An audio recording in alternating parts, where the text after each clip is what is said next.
नमो बुद्धाय। सर्व आदरणीय श्रद्धावान उपासक उपासिका, धम्म बालक आणि बालिका सर्वांना मी माझी मंगलमैत्री प्रदान करतो।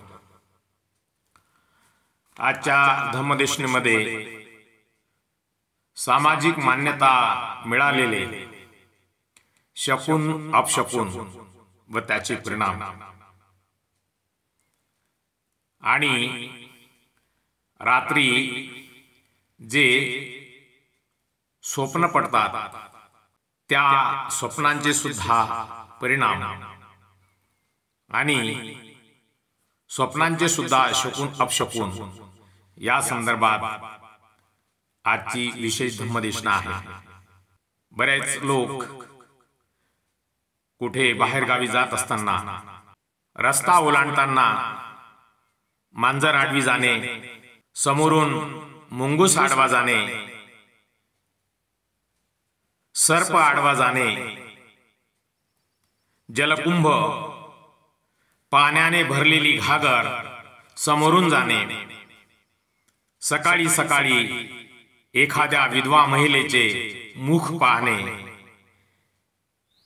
एखाद्या निपुत्रित महिलेचे सकाळी सकाळी मुख पाहणे, टिटवी घरावरून ओरडत जाणे, मांजरीचे रडणे, रात्री कुत्र्याचे रडणे, कुठे गावी जात असताना मृत्यूची तिरडी समोरून जाणे, एखादे प्रेत जळत असताना बघणे आणि दुसरे म्हणजे की रात्री झोपेमध्ये पडलेल्या स्वप्नांचे अर्थ आणि त्यांचे शकुन अपशकुन, जसे की स्वप्नामध्ये नदी येणे, स्वप्नामध्ये सर्प येणे, स्वप्नामध्ये मृतक व्यक्ती येणे, स्वप्नामध्ये खूप धन पैसा दिसणे, कधी कधी स्वप्नामध्ये हाणामारी दंगल पाहणे, हिंसा पाहणे, स्वप्नामध्ये चविष्ट खानापानाचे पदार्थ बघणे, कधी कधी स्वप्नामध्ये खूप सुंदर आभूषण अलंकार बघणे,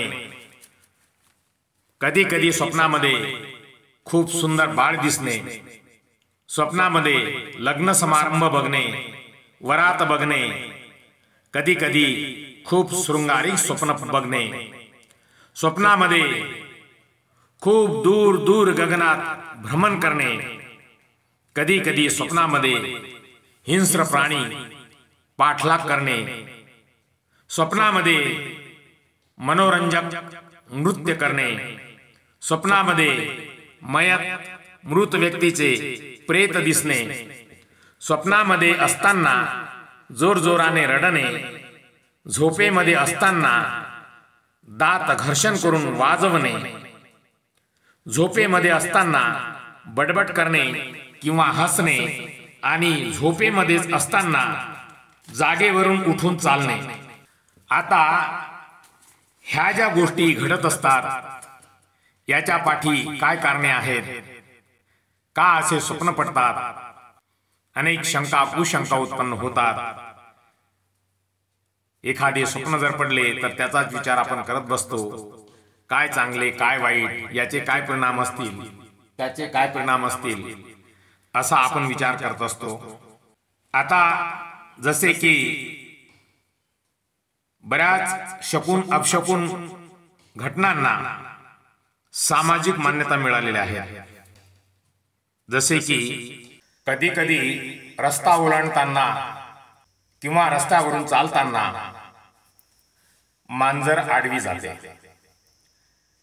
याला सामाजिक मान्यता अशी आहे की सामाजिक धारणा शकुन अपशकुन असा आहे की आता आपले कुठलेही काम होणार नाही।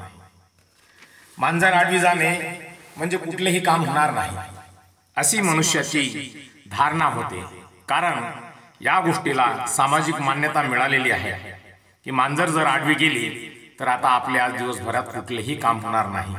कधी कधी मांजर आडवी जर गेली तर माणूस प्रस्ताव ओलांडत नाही.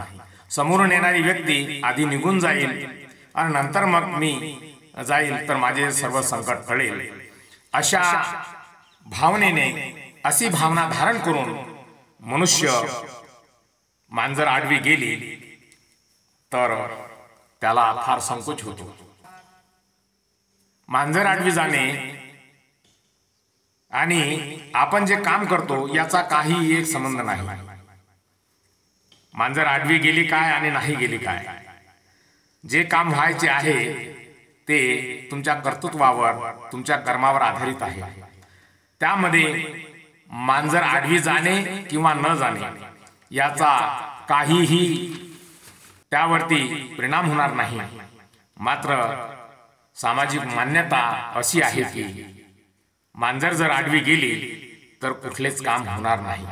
दुसरे असे की कधी रस्त्याने जात असताना जर मुंगूस आडवा गेला आणि मुंगूस समोरून जातो तर माणूस मनात इतका हर्षित होतो की आता मी ज्या कामानिमित्त जाणार आहे ते काम माझे 100% सक्सेस होणार आहे. इतका मनात आनंद होतो की मुंगूस आडवा गेला म्हणजे आता माझे सर्व काम होईल. पण असे काही नाही. जरी सामाजिक मान्यता याला असेल तरीही मुंगूस आडवा गेला काय आणि नाही गेला काय, कारण आम्ही जे कर्म करतो ते कर्म मुंगूस आडवा जाणे किंवा न जाणे हे समजून करत नाही. म्हणून यालाही जरी सामाजिक मान्यता असेल, शकुन अपशकुनामध्ये याचा परिणाम होत असेल, मात्र जर वास्तविक रूपामध्ये बघितले तर मुंगूस आडवा गेला काय आणि नाही गेला काय, आपले जे कर्म आहे त्या कर्माप्रमाणेच त्याचे फळ प्राप्त होणार आहे. कधी कधी रस्त्यावरून सर्प आडवा जातो तर मनुष्याला इतका आनंद होतो की अरे आता माझे सर्व काम होणार आहे. कधी कधी माणसाच्या मनात भीती निर्माण होते की रे आता मी इतक्या चांगल्या कामासाठी निघालो आणि सर्प आडवा गेला तर आता काय विघ्न असतील की काय असतील, शकुन आहे की अपशकुन आहे, असा भ्रम माणसाच्या मनामध्ये निर्माण होतो. मात्र हा भ्रम सुद्धा माणसाने मनामध्ये ठेवू नये. सापाला काय माहिती आहे, सर्पाला माहिती आहे कोण कुठे चालले, कधी जायचे, कसे.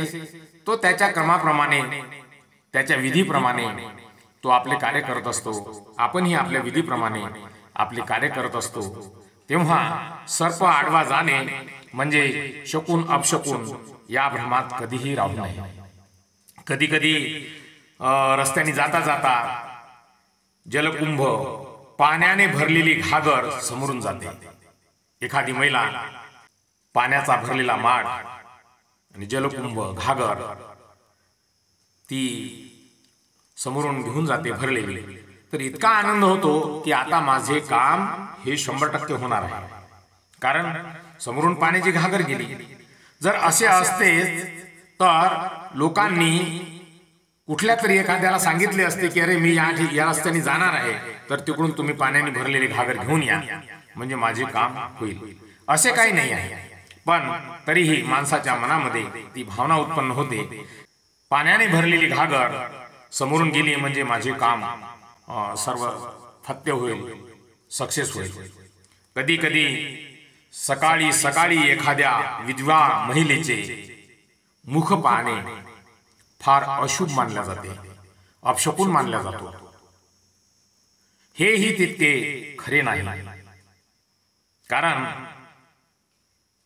विधवा महिलेचे मुख पाहून जर वाईट होत असेल किंवा नुकसान होत असेल, कामामध्ये बिघाडा होत असेल, तर समोरून अनेक ज्यांचे पती जिवंत आहेत अशा महिला जातात तर ते काम सक्सेसच होते असे आहे का? नाही. म्हणून या गोष्टीलाही कधी अपशकुन मध्ये त्याची गिनती करू नये. कारण शकुन आणि अपशकुन ही एक भावना आहे. काम होईल किंवा न होईल हे आपल्या कर्मावर आधारित आहे. कधी कधी एखाद्या निपुत्रिक महिलेचे सकाळी सकाळी मुख बघण्यात येते तर असे वाटते की आता आपले कोणतेही काम होणार नाही, काम बिघडणारच आहे.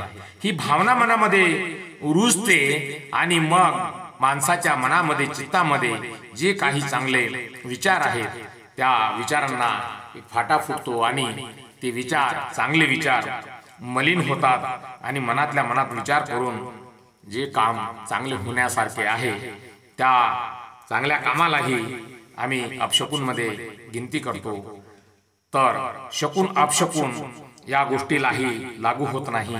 कारण एखाद्या महिलेला 4 पुत्र आहेत, 5 पुत्र आहेत, ती महिला जर समोरून गेली किंवा त्या महिलेचे मुख पाहिले तर दिवस चांगला जातो का?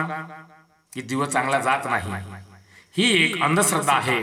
त्यामुळे जरी याला सामाजिक मान्यता मिळालेली असेल अपशकुनाची, तरीही आपण सुज्ञ लोकांनी याला अपशकुन असे समजू नये.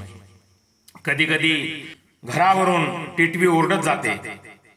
अनेक लोकांना याबद्दल भीती निर्माण होते की रे आता टिटवी घरावरून गेली म्हणजे मयत होणार आहे, कुणाचा तरी मृत्यू होणार आहे. ही भावना सुद्धा मनामध्ये आणू नये. कारण तो पक्षी आहे, तो पक्षी कुणाच्या घरावरून गेला म्हणजे मृत्यू होईल अशी भावना मनामध्ये आणू नये. ही सुद्धा एक अंधश्रद्धाच आहे. म्हणून टिटवी घरावरून ओरडत जाणे म्हणजे अपशकुन आहे असे कधीच समजू नये. कधी कधी मांजरीचे रडणे, मांजर रडते तो लोकांना असं वाटते की बस आता काहीतरी होणार आहे, कुणाचा तरी मृत्यू होणार आहे. नातेवाईकामध्ये त्याच्या मनामध्ये भीती निर्माण होते. मांजरीचे रडणे किंवा रात्री कुत्र्याचे रडणे हे कुणीतरी मृत्यू होणार आहे. बरेच लोक असे म्हणतात की अरे त्यांना भूत प्रेत दिसतात, यम दिसतात, आता कोणीतरी मरणार आहे म्हणून हे कुत्रे आणि मांजरी असे ओरडतात. तर अपशकुन म्हणून त्या गोष्टीला संबोधल्या जाते. मात्र असे काही नाही. हेही मनामध्ये कधी आणू नये की मांजर किंवा कुत्रा जो आहे यांचे रडणे ओरडणे त्यामुळे कोणाचा मृत्यू होईल, अघटित घडेल असे मनामध्ये आणू नये. अपशकुन म्हणून समजू नये. मनुष्याने ही मनामध्ये आणू नये. कुठे गावी जात असताना कधी कधी मृत्यूची तिरडी समोरून जाते तर मनुष्याला मनामध्ये येते की चला आता माझे सर्व संकट टळतील आणि माझे सर्व कामे होतील.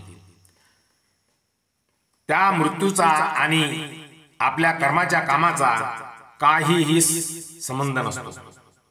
आपण जे कर्म करतो समोरून मृत्यूची तिरडी जाते याचा आणि आपल्या कर्माचा काहीही संबंध नाही. तेव्हा यालाही शकून अपशकुन यामध्ये कधीही गिनती करू नये आणि आपले जे कर्म आहे त्या कर्मावर विश्वास ठेवून, कर्तव्यावर विश्वास ठेवून आपले सत्य कर्म जे आहे शिलावर आधारित कुशल कर्म करणे आणि सुखी होणे. कुणाचा मृत्यू आणि कुणाचा जन्म हा आपल्या कर्माशी निगडित नाही. आपण जसे कर्म करू तसेच त्याचे फळ आपल्याला प्राप्त होईल. कधी कधी आपण रस्त्याने जात असताना तर रस्त्याच्या बाजूला एखादे प्रेत जळत असताना बघतो आपण. त्यावेळी काय वाटते, अरे आता आपले जितके काही संकट आहेत हे सर्व जळून जातील आणि आपले खूप मंगल होईल. मात्र हे काही असे नाही. जरी याला सामाजिक मान्यता असेल, समाज त्याला मानतो की असे आहे, हे असे असले तर असे होईल, पण मात्र ते सत्य नाही. कारण कुणाचा मृत्यू, कोण प्रेत जळते आणि आपण बघतो आणि आपले कल्याण होईल या भ्रमामध्ये कधीही राहू नये. आता याच्यापेक्षाही विचित्र गोष्ट जी आहे ती कोणीही नसताना स्वयं आपल्या बाबतीतही ती घटना घडते आणि त्याला कारणीभूत आपणच असतो. कशी कारणीभूत असतो? आपल्याला स्वप्न पडते. स्वप्नांचे शकून अपशकुन बघा किती विचित्र आहे. एखाद्याला स्वप्नामध्ये नदी जर आली तर नदी आणि अथांग पाणी दिसते खूप मोठी नदी दिसते आणि त्याच्यामध्ये पाणी. तर ती व्यक्ती सकाळी उठते आणि विचार करते, दुसऱ्यालाही विचारते, अरे रात्री जे स्वप्न पडले ना त्याच्यामध्ये खूप नदी आणि पाणी दिसले मला. तर त्याचा परिणाम लगेच लोक सांगतात, अरे रे हे ठीक नाही, संकट येईल. नदी दिसणे ही चांगली गोष्ट नसते, पाण्यामध्ये बुडून मृत्यू होईल किंवा कुठले संकट येईल असा भ्रम उत्पन्न करून त्या व्यक्तीला भ्रमित करतात. कधी कधी स्वप्नामध्ये साप येतो आणि स्वप्नामध्ये सर्प आल्यानंतर माणूस जेव्हा जागा होतो, स्वप्नातून बाहेर पडतो, तेव्हा तो खूप विचार करतो की माझ्या स्वप्नामध्ये साप आला. काही लोक त्याचा चांगला विचार करतात, काही लोक स्वप्नामध्ये साप आला म्हणजे संकट येईल, कोणाचा तरी मृत्यू होईल. अनेक प्रकारचे भ्रम उत्पन्न होतात आणि याला विचार त्याला विचार सर्वांना विचारून मनामध्ये अनेक प्रकारची भावना, अनेक प्रकारच्या शंका कुशंका उत्पन्न होतात आणि भीती निर्माण होते. कधी कधी स्वप्नामध्ये मृत व्यक्ती येणे, बघा ही जी प्रक्रिया आहे ही जास्तीत जास्त लोकांच्या स्वप्नामध्ये होते. घरामधील व्यक्ती जर कोणी मृत पावली तर ती स्वप्नामध्ये येते आणि स्वप्नामध्ये काही सांगून जाते. ज्यावेळी मनुष्य जागा होतो त्यावेळी तो विचार करतो की अरे ही व्यक्ती तर मृत झालेली आहे, ही कशी जिवंत होऊन स्वप्नामध्ये आली.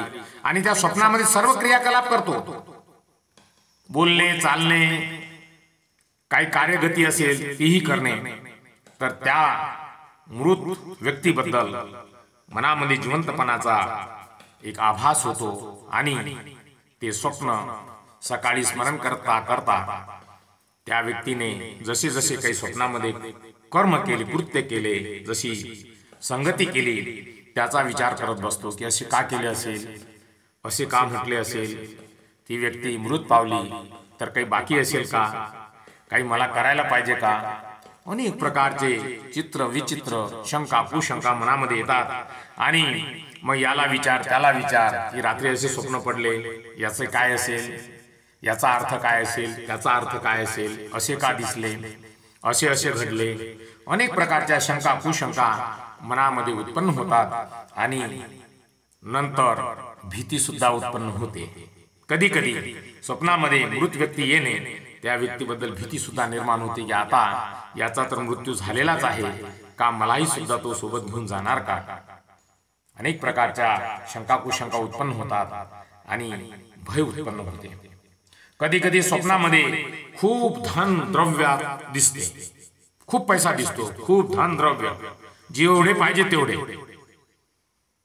आणि इतका आनंद होतो त्या व्यक्तीला की ती स्वप्नामध्ये खात खात खात खात हसते, खूप आनंद होतो. हे जमा करू का, ते जमा करू का, कुठं ठेवू का, कोणाला सांगू, कसे करू, इतका आनंद होतो की खूप.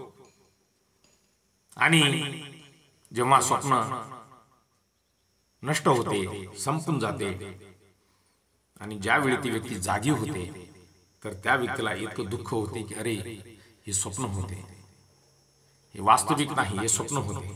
त्याला दुःख सुद्धा होते. कधी कधी स्वप्नामध्ये दंगल पाहणे, हिंसा पाहणे, एक दुसऱ्याला हाणामारी करणे, एक दुसऱ्याची हिंसा करणे, रक्तपात पाहणे, असे अनेक वेळी स्वप्न दिसतात. त्यावेळी मात्र मनुष्य भयभीत होतो आणि त्याला भीती निर्माण होते आणि मनामध्ये भीती उत्पन्न झाल्यामुळे एक दडपण आल्यासारखे होते आणि त्या स्वप्नामध्येच तो घाबरून कधी कधी रडायला सुद्धा लागतो, आकांत करतो, जोरजोराने ओरडतो. तर याबद्दल ही जो शकुन अपशकुन आहे तर हा खूप वाईट अर्थाचा अपशकुन आहे असे लोक सांगतात की असे घडणार आहे म्हणून असे दिसले, असे आता हे घडणार आहे म्हणून हे असे दिसले. त्या व्यक्तीला शंका कुशंका उत्पन्न होतात आणि भय उत्पन्न होते, भीती उत्पन्न होते. पण ते तसे काही नाही. कधी कधी स्वप्नामध्ये खूप चविष्ट पदार्थ दिसतात, खूप पोटभर खावे, हे खाऊ का ते खाऊ, असे अनेक प्रकारचे चटपटीले पदार्थ जे मनाला आवडतात असे पदार्थ दिसतात. कधी कधी स्वप्नामध्ये मांस जे आहे, शिजवलेले बनवलेले मांस, असे मांसाचे व्यंजन दिसते, तर त्याचे तर विचारूच नका. लोक असा विचार करतात की नाही, स्वप्नामध्ये मांस आले म्हणजे आता नक्की कोणीतरी मरणार, अशी भावना उत्पन्न होते.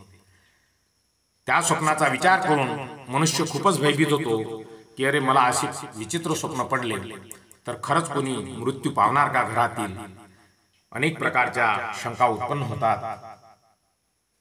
कधी कधी स्वप्नामध्ये खूप सुंदर आभूषण अलंकार दिसतात आणि अलंकार आभूषण दिसून त्या व्यक्तीला खूप आनंद होतो की स्वप्नामध्ये किती सुंदर स्वप्न बघितले मी. शृंगारिक स्वप्न होतात. शृंगारिक स्वप्नामध्येही मनुष्याला खूप आनंद होतो की किती मला सुंदर स्वप्न दिसले. पण ज्यावेळी तो जागा होतो की त्याला कळते की हे स्वप्न आहे, त्याच्या दुप्पट प्रमाणात, तितक्याच नाही त्याच्या दुप्पट प्रमाणात त्याला दुःख होते की रे हे स्वप्न होतं. कधी कधी तो असाही विचार करतो की स्वप्न खरे होतात तर असे होईल का, ही शंका त्याच्या मनामध्ये येते. कधी कधी स्वप्नामध्ये खूप सुंदर बाळ दिसते. हा सुद्धा एक शकून अपशकून लोक समजतात की स्वप्नामध्ये बाळ दिसणे म्हणजे खूप चांगले प्रतीक आहे. कोणीतरी जन्माला येणार, घरातील मृत व्यक्ती, आजोबा, आजी, आई, वडील किंवा अनेक जे बुजुर्ग लोक आहेत त्यांचा मृत्यू होणे आणि स्वप्नामध्ये बाळ दिसणे, तर खूप आनंद होतो की घरातील मृत व्यक्ती जन्माला येणार, असा त्याचा अर्थ लोक समजतात. पण तसे काही नाही आहे. कारण मृत व्यक्ती मृत झाली, ती संपली, ती पुन्हा जन्माला याच घरात येईल आणि याच कुशीत जन्माला येईल हे शक्य नाही. ज्या रूपात गेली त्याच रूपात येईल हे शक्य नाही. पण ही एक धारणा आहे, सामाजिक धारणा आहे, पण हे सत्य नाही. स्वप्नामध्ये कधी कधी लग्न समारंभ बघणे, वरात बघणे, अनेक वेळा असे स्वप्न पडतात की ज्या स्वप्नामध्ये लग्न दिसते, लग्न समारंभ, वरात बघणे, वाजंत्री बघणे, नवरदेव नवरी बघणे, तर ह्या स्वप्नाचा अर्थ लोक विचित्र करतात की हे असे स्वप्न पडणे चांगले नाही, याचे वाईट परिणाम असतात. आणि लग्नाची वरात स्वप्नामध्ये येणे म्हणजे अघटित होणे, नुकसान होणे, मृत्यू होणे असे लोक समजतात. पण तसे काही नाही. कधी कधी स्वप्नामध्ये खूप दूर गगनामध्ये भ्रमण करणे, कधी कधी स्वप्नामध्ये हिंस्र प्राणी पाठलाग करतात, भय उत्पन्न होते. असे स्वप्न बघताना भय उत्पन्न होते आणि ती व्यक्ती जोराने किंकाळ्या मारत जागी होते आणि बघतात तर मग काय, हे स्वप्न आहे. तर ही जी अवस्था आहे ही सर्व आपल्या चित्ताची अवस्था आहे. कधी कधी स्वप्नामध्ये मयत व्यक्तीचे प्रेत दिसते, तर या स्वप्नाचा अर्थ सामाजिक मान्यतेमध्ये खूप लोकांना वेगळा वाटतो आणि वेगळा त्याचा अर्थ सुद्धा लावतात की कुणाचा मृत्यू, कुणाचे प्रेत, मृत व्यक्तीचे प्रेत स्वप्नात दिसणे म्हणजे खूप मोठा लाभ होतो, अशी त्याला सामाजिक मान्यता दिलेली आहे. पण असे काही नाही. जी गोष्ट वास्तविकतेमध्ये नाही अशा गोष्टीवर विश्वास ठेवणे म्हणजे अज्ञान होय. आजच्या विज्ञान युगामध्ये मनुष्याने प्रत्येक गोष्ट ही सतर्क आणि सजगतेने जागृत राहून केली पाहिजे. अंधविश्वास किंवा अंधरूढीची परंपरा जी आहे, शकून अपशकून कोणी बोलले त्यावर प्रत्यक्ष अनुभव न घेता विश्वास करणे म्हणजे अज्ञान होय. विज्ञान युगामध्ये जेही काही आहे ते प्रत्यक्ष बघणे आणि जे काही बघत आहोत, जे वास्तवमध्ये आहे त्या गोष्टीवर विश्वास ठेवणे हिताचे ठरते. शकून अपशकून अज्ञानी लोकच त्याला मानतात. अनेक प्रकारचे स्वप्न होतात, स्वप्नांमध्ये वेगवेगळ्या घटना घडतात, त्यांचा आणि वास्तविक रूपतेशी काहीही संबंध नसतो. स्वप्न हे एक आपल्या चेतीय अवस्थेतील अंधारात असलेली गोष्ट आहे. स्वप्न कधीही खरे ठरत नाही. प्रत्यक्षात मनुष्य जे कर्म करतो त्या कर्माचे फळ मात्र प्रत्यक्षात प्राप्त होते.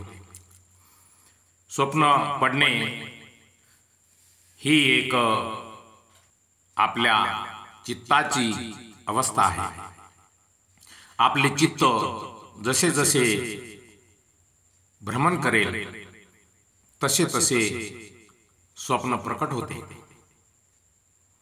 रात्री झोपताना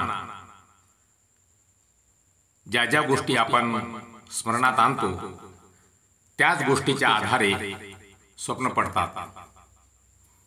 आणि एक म्हण सुद्धा आहे की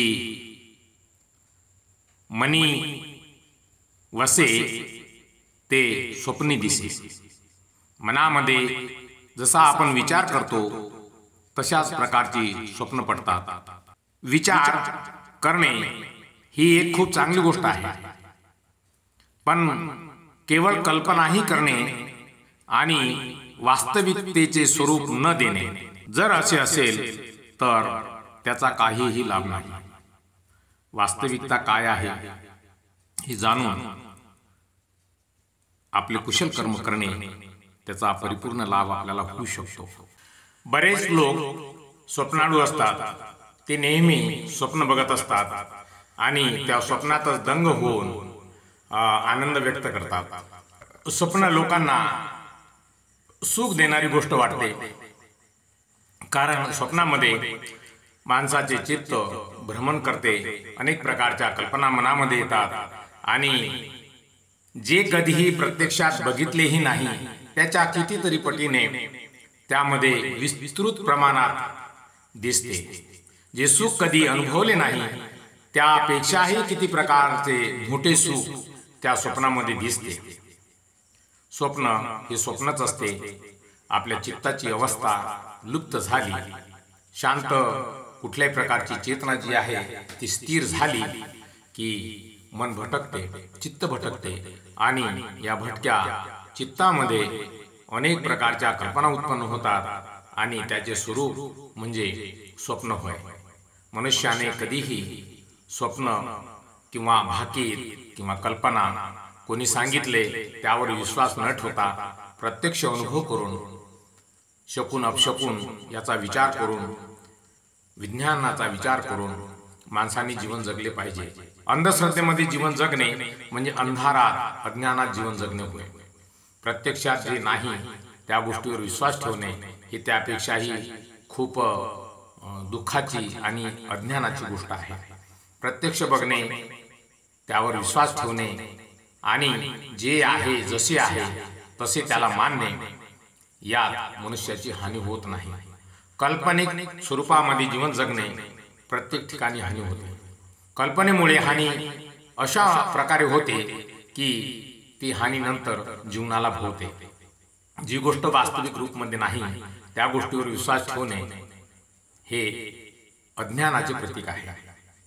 दगडाच्या देवाला मानणे, दगडासमोर माथा टेकवणे, दगडासमोर आपल्या सुखाची मागणी करणे, हे देवा माझे असे होऊ दे, हे देवा माझे तसे होऊ दे, हे देवा माझे जर असे झाले तर मी तुला हा नवस फेडेन, तो नवस फेडेन. दगड दगड असतो आणि दगडासमोर कितीही जरी तुम्ही आपल्या भावना व्यक्त केल्या तर त्याला काहीही अर्थ नसतो. अनेक प्रकारच्या ज्या अंधश्रद्धा आहेत त्या अंधश्रद्धांना कधीही बळी पडू नये. शकून अपशकून आजच्या धर्मदिशनेमध्ये जे सांगितले हे काहीही कुठल्याही प्रकारचे मनामध्ये आणू नये. कारण शकून आणि अपशकून जर आपले कर्म चांगले असेल, आपण कुशल कर्म करत असू तर शकून अपशकून हा भाग त्याच्यामध्ये नसतोच.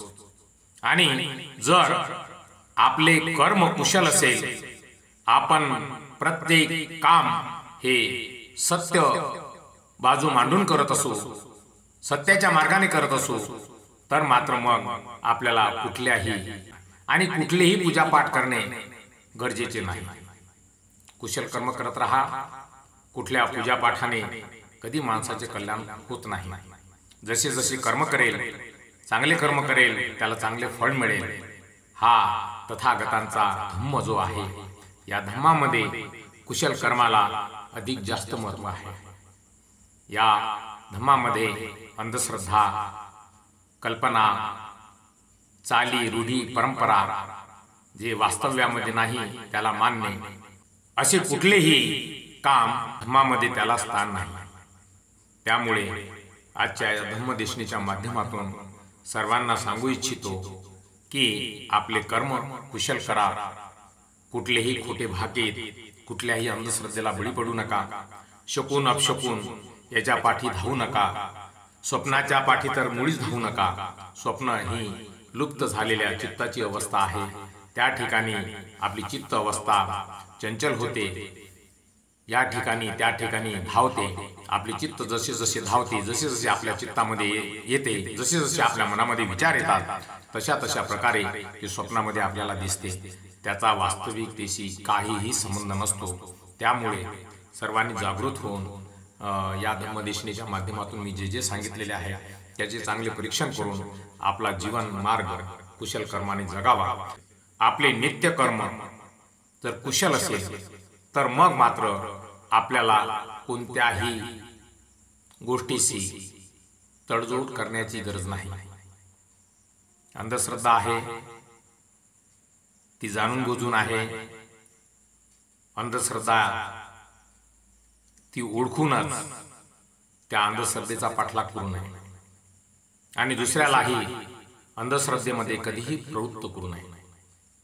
कधीही कोणाला संगती जे जे लोक असतील त्यांना आपल्याप्रमाणे जागृत करा. तथागतांच्या धम्मामध्ये जे जे पेरलेले आहे, जे जे उगवलेले आहे, त्याचा सातत्याने अभ्यास करा आणि सत्य मार्गावर जीवन जगून कुशल कर्म करून आपला मानवाचा अनमोल जन्म सार्थक करा. सर्वांचे मंगल हो, सर्वांचे कल्याण हो. सर्वांना सुख, शांती, उत्तम स्वास्थ्य आणि दीर्घ आयुष्य प्राप्त हो. जळातील, थळातील आणि गगनातील सर्व दृश्य अदृश्य प्राणी मात्रांवर तथागतांच्या मंगल मैत्रीचा वर्षाव हो आणि सर्व सजीव सुखी हो. सर्वांचे मंगल हो, सर्वांचे कल्याण हो. सर्वांना सुख, शांती, उत्तम स्वास्थ्य आणि दीर्घ आयुष्य प्राप्त हो. ये बुद्ध शासन है अनमोल, है अनमोल. बुद्धं शरणं गच्छामि.